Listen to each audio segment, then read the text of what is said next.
بسم اللہ الرحمن الرحیم۔ السلام علیکم۔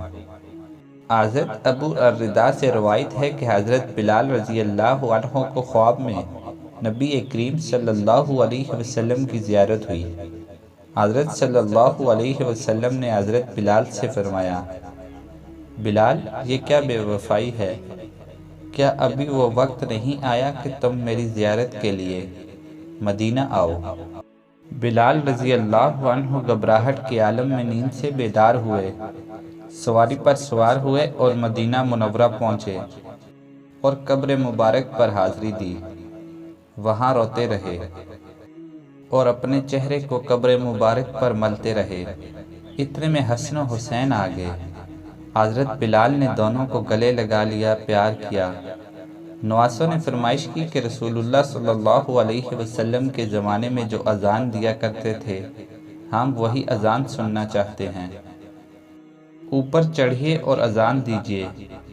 حضرت بلال رضی اللہ عنہ اس جگہ کھڑے ہو گئے جہاں نبی کریم صلی اللہ علیہ وسلم کے زمانہ میں کھڑے ہو کر اذان دیا کرتے تھے۔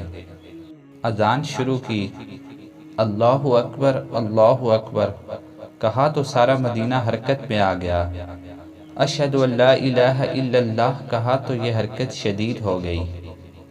اشہد ان محمد الرسول اللہ کہا تو عورتیں بھی باہر نکل آئیں اور لوگ سوالیہ انداز میں کہنے لگے، کیا رسول اللہ صلی اللہ علیہ وسلم دوبارہ مبعوث کر دیے گئے؟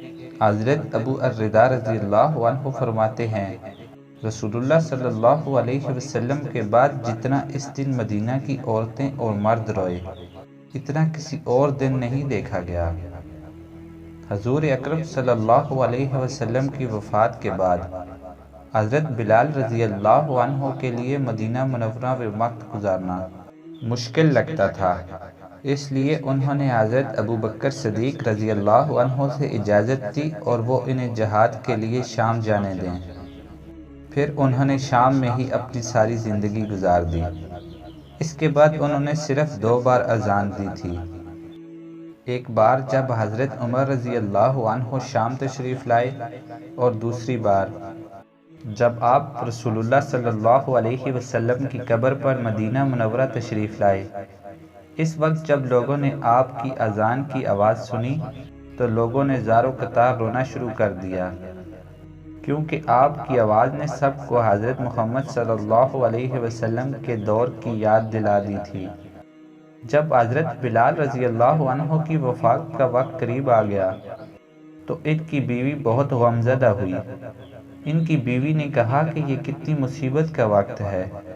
اس پر حضرت بلال رضی اللہ عنہ نے کہا، نہیں، یہ بہت خوشگوار وقت ہے کہ میری جلد اپنے پیارے محمد صلی اللہ علیہ وسلم اور ان کے ساتھیوں سے ملاقات ہوگی۔